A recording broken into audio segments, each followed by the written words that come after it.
procedūru. Proti ideja par to, ka jāpieraksta citādas beigas kādam klasikas darbam, piederēja tieši mums. Vainojiet mūs visās savās bēdās. Protams, mēs izvēlējāmies arī šos darbus. Aiztaupījām jums nepieciešamību pierakstīt beigas, piemēram, Viļa Lāča uz Jauno krastu, Šekspīra Romeo un Džuljetai, kur būtu bijis jāievēro pantmērs un tam līdzīgas lietas, tā ka jums vēl ļoti paveicās. Kopīgais iespējas bija ārkārtīgi interesants. Es teiktu, ka tukuma literāti ir ārkārtīgi lielas personības, jo viņam grūtības sagādāja pielāgoties svešam stilam.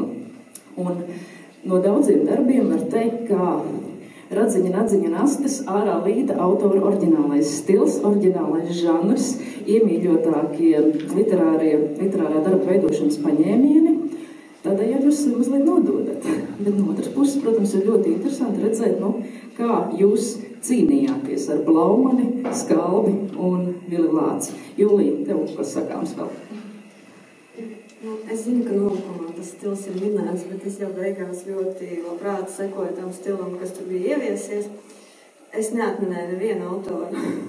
Tas laikam ir ļoti forši. Nav acīm redzams nekas. Bet man patika, ka jūs pievienojat psiholoģismu, piemēram, Blaumanim pastiprināti, tur rodas vairāk emociju, piemēram, dažos darbos. Tad man patika visi vanadziņi, kuriem daži īpaši aizkustināja to, ka tur ir vēsture iekšā pēkšņi. Tā kā vēsture, dokumentālisms kaut kāds vienāk, ka redz tā Latvijā bija, un tur bija kontrabandisti un sarkanie, un tas viss pēkšņi parādās tēva tēlām. Un par Kaķišu Zirneviņām, tur bija pilnīgi šausmas. Tur bija viss kaut kas, tur nebija kaut kāda ekonomiskie šitie joki, kas varēja būt no tās situācijas, ar ko beidzās, bet tur bija morāla, tur bija ļoti daudz morālas problēmas risinātas, un cik es atceros tam vienam darbam, tas pilnībā noslēgti izdevās ieviest tādu zināmu vēstījumu lasītājiem, kas varbūt Skalbam nebija padomā. Un viens bija trillerveidīgs nobeigums, kriminālveidīgs nobeigums Kaķītim, kas mums arī ļoti patika, bet tad jau izliecās. Dzīve rūkti jāsaldina ar vērču šokolādi, kas ir vaļģienījās un iknē, tā ka viss kārtībā, ņem pa labu. Jā, paldies. Forši. Man, piemēram, māsa tagad jau vairākas gadus piedalās, tāpēc es ļoti gribēju arī pamēģināt kādreiz. Un kāpēc ne agrāk? Tāpēc, ka man parasti tieši šitais mēnesis ir viens no tādiem aktīvākajiem un darba pilnīgiem, tāpēc man parasti ir grūti tieši uzrakstīt kaut ko, un tad šogad es pēc saģēmos un uzrakstīju. Paldies! Un šeit ir viens no, manuprāt, spilgtākajiem varoņiem, kas bija tavā darbā. Man ļoti patika Minkas attēlojums, tāpēc man tur iekšā ir neliela figūriņa un arī saistība ar jūru. Paldies! Paldies, Minka! Savukārt man ir jāpasniedz balva Ingrīdai Zaķei, kura tulko daļu literatūru, raksta prózu un dzēju, un tukuma prózas fermentācijā piedalās 3. gadu. Šā gada sākumā Ingrīdai izdevniecībā Zvaigzne ABC iznāca stāstu krājums Šugerbušs, bet izdevniecībā Latvijas mēdīji novilos tulkotā Džobsona grāmatu Prinča Filipā gadsimts, un šomēnes Ingrīda literatūras pilsētā Milānā vinēja 1. vietu daļu literatūras konkursā. Tā kā, malacis. Ingrīda, tev bija stāsts Baltās karavēles, un es tev sagādāju šādu.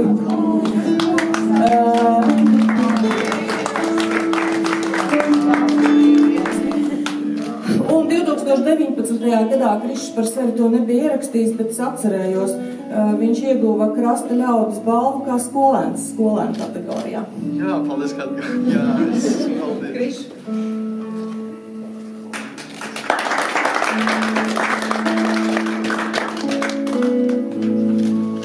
Un Krišs Grunte ir sagatavojis dāvanu, viņš jau nezinu kam, bet Guntim Tāleram. Gunts Tālers, literāta apvienība biedrs, ko kopš 2020. gada šogad uzņemts Latvijas rakstnieku savienībā. Guntim viņš mums ir visprofesionālākais no visiem. Viņam ir publicēti 5 romāni un 1 stāstu krājums. Tukuma prozas fermentācijā piedalījies 2 reizes un abas reizes uzvarējis. Šis būs 3. mēģinājums.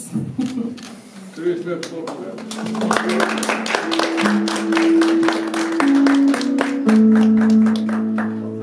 Tā kā tu rakstīji savā darbā, un tur bija tā kotleša bļodiņa, un tur nebija kotlete, tad es tev dāvinu kotleti.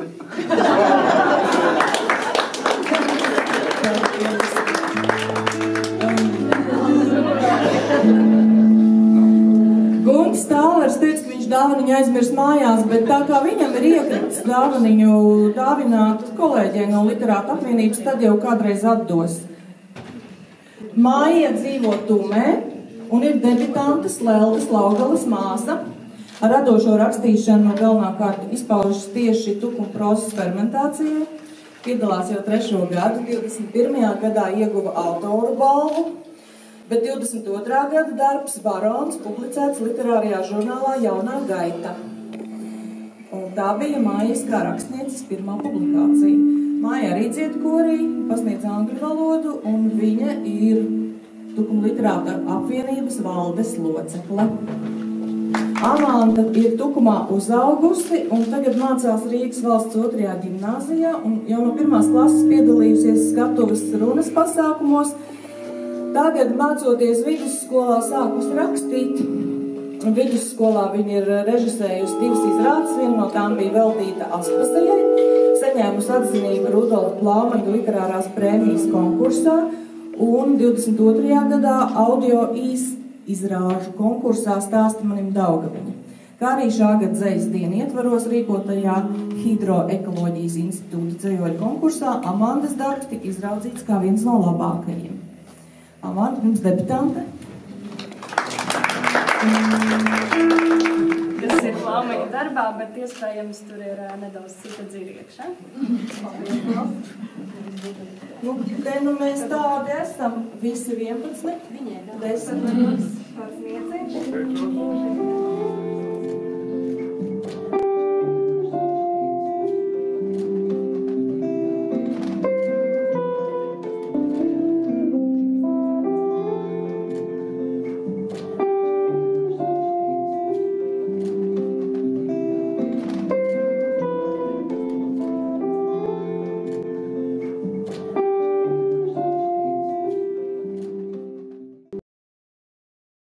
Kalbi bija sācis rakstīt šausmu stāstu, nevis pasaku. Jo Lauskis bija vecā saimnieka rēks, kā tur pilnīgi nepārprotami ir pateikts. Turklāt šis vecais saimnieks bija pirms laika izdzīts no mājas, tad visticamāk nomiris nevisai labā nāvē. Un tad mēs kā šausmu stāsta fans ņēma un mēģināja turpināt šo Kārļas Kalbas, tā teikt, nepabeigto sižeta līniju. Kas jau ilgus gadus stāv pamestas, nevienam nevajadzīgas, ar gadu nastas sašķiept un pusē iebrukuši jumti. Neviens īsti nezina to vietu, kur nelaimīgais saimnieks vai nu pats ņēmis sev dzīvību, vai atdevis dvēseli dieviņam ziemas augstumu sastindzināts. Vai nu kā tur bija, formās tērti kroņu ļauds toreiz, visus negadījuma apstākļus rūpīgi izmeklējuši, nevienu par tieši vainīgu atzīt nevarēja, un ar to arī lieta tika izbeigta. Vecis beidzas lūkoties uz ābelēm, pagriežas un smagi brien šurp, acīm nikni spīdot. Skaidrs, tad jau šonakt mieri nebūs. Kūts, šķūņu, mājas pakšos atkal spalgi skanēs lauska cirvi cirtieni. Un Melderu sētas ļaudis citu mierinās, sakot, ka tās prakšķi resnie guļbūvas baļķi. Pēdējā dzītiņa kā pelēna aste grīdas spraugā. Un pagalam būs viss milzīgās laiku timums. Kaķīts jau grasās pieskarties vēlreiz, kad steidzīgā ritēšana apstājas un spogulī redzama cita pils. Un cits ķēniņš tur stāv. Nē, tā ir ķēniņiene.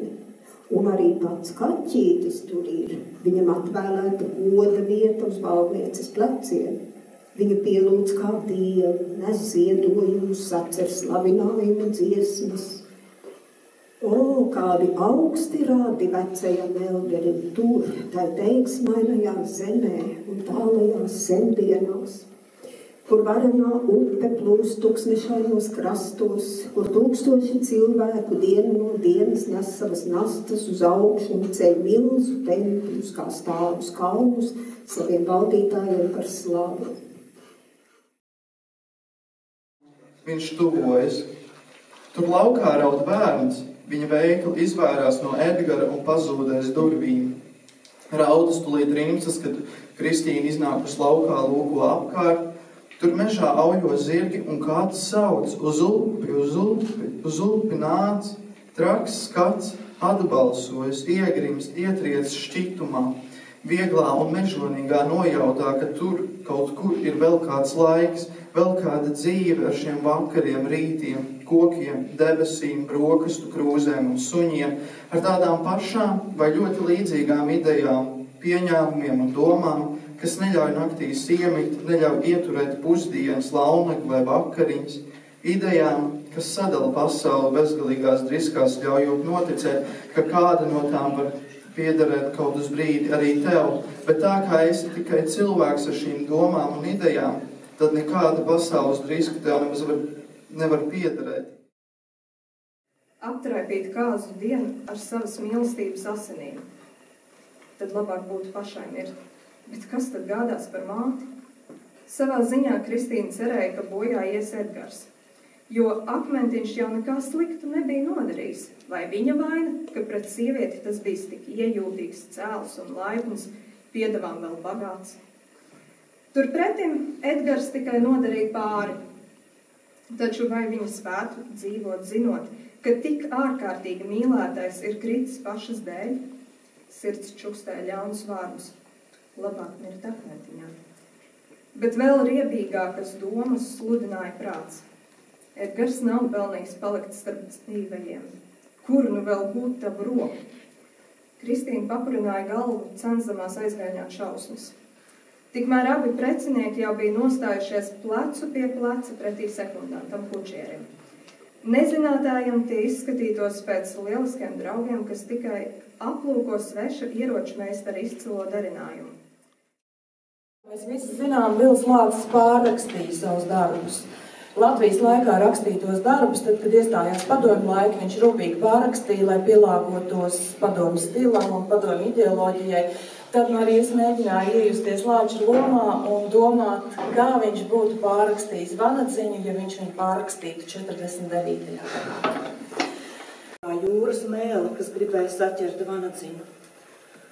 Es miešu, Annā tānta apsien lakatu un grasās nobučot Vanadziņam pierīti, bet viņš neļaus, ne par ko neļaus. Vienalga, cik 100 reižu viņa bijusi laba, gandrīz labāka nekā pret saviem un Miķeļa onkuļa bērniem, bet tagad viņa ir buržujs, Vanadziņš zina, ko saka, jo Miķeļa onkulis arī tāds bija, tāpēc tētis viņu dabūja tālu prom vis tālāk. Tagad Vanadziņš dabūs prom Annā tānti. Paliec, tētis arī pieceļas un cietis aptai būtnei. Tagad runāsim ar puiku. Sēdi, vai dzirdēji, ko sacīja? Citreiz labais tētis nemaz vairs nav mīļš. Jā, biedri Vanaga. Annā tanta klausīgi apsēžas krēslā. Nē, tagad puika runās ar tēti. Vanadziņš tūlīt pateiks, ka viņiem nevajag mājās nekādas būtnes ar lakatiņiem. Es domāju, ka tu esi tālajā zvejā, tēti. Dumiķīt, kā zvejnieku dēls var domāt, ka tētis ies zvejā pirms vētras. Lielā sarkanā roka stiepjas izņemt skuju no Vanadziņa matiem, bet līnu galviņu par aizmalā. Pie tevis bija atnācis zvejas biedrs, Vanadziņš knāps, cik vien nāksies. Uzskatīja, ka viņš zina par dinamītu kravu, kas bija domāta Krievijas pieminekļa spridzināšanai.